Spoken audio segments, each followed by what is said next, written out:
Hi, my name is Oscar Perez, and this is my entry for the Creative Project Part 2, Video 1.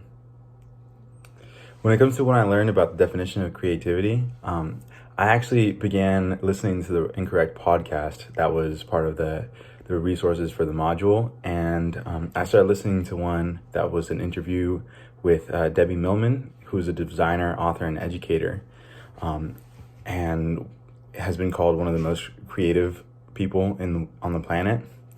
And she spoke about how trust is critical for creativity between collaborating people.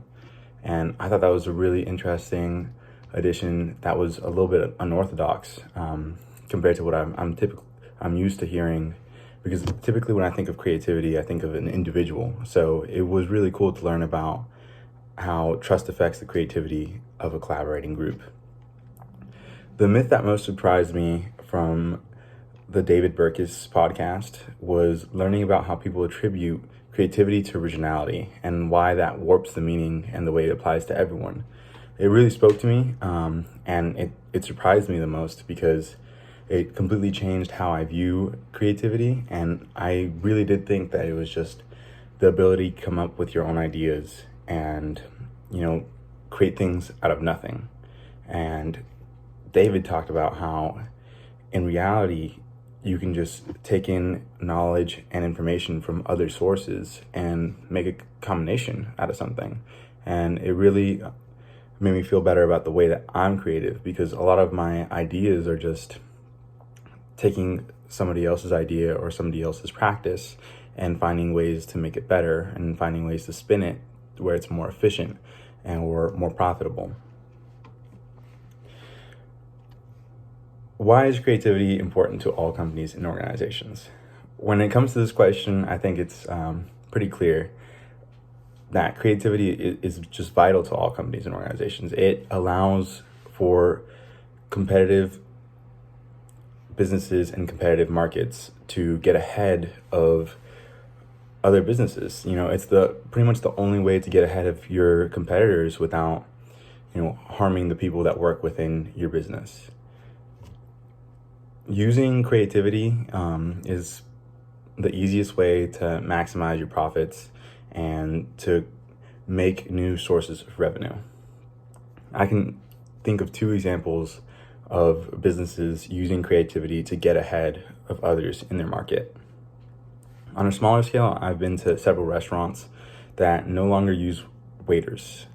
Instead of the waiters, they have a QR code or an online menu that you can order from directly inside the restaurant, and then people bring the food out to you. But it's not necessarily a waiter who's checking on you and providing that kind of friendly service. It's a little bit more hands-off.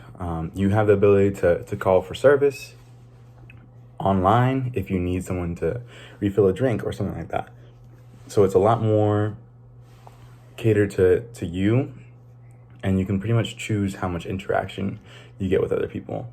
These businesses are able to save on payroll and reduce mistakes that waiters make by taking orders wrong, and it allows customers to have a lot more control over their restaurant experience.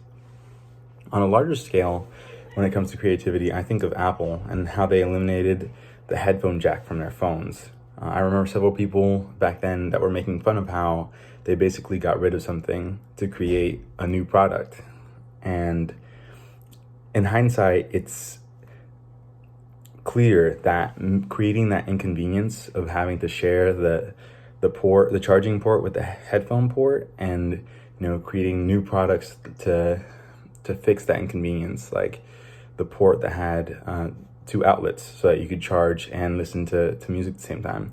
It was really just almost a scheme for Apple to introduce a much better product to work with that, with the new phones, which was the AirPods. They created a Bluetooth version of their headphones that worked incredibly well, that was catered to the iPhone, and that pretty much solved the problem that Apple created for their own product. So I felt like it was a little bit of preparation on Apple's part that they got rid of the headphone jack, and then they produced the AirPods. Two common approaches to creative thinking One of my favorite would be negative brainstorming, which is pretty much when you think of problems and then you come up with the solutions to the problems. So you could go to any kind of business and receive any kind of service, and then you find all the problems that were within that service or product. And by finding all those problems and brainstorming with them, you can come up with solutions and basically create a new product yourself.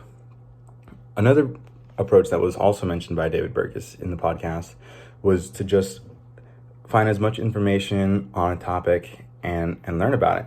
And then from finding all the different information, all the different views from different experts on that topic, then you're able to pretty much create a new idea about an existing idea.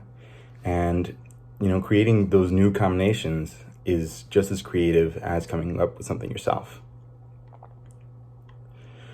A real-world example of the creative change process could be clearly seen in Starbucks.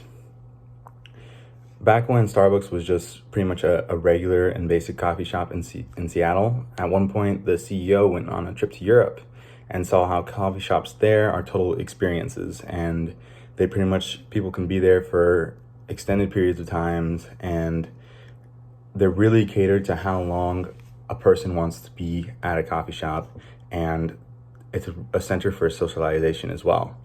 So when that CEO came back to the United States, he completely changed, with the new information that he saw that worked, he completely changed his existing business model.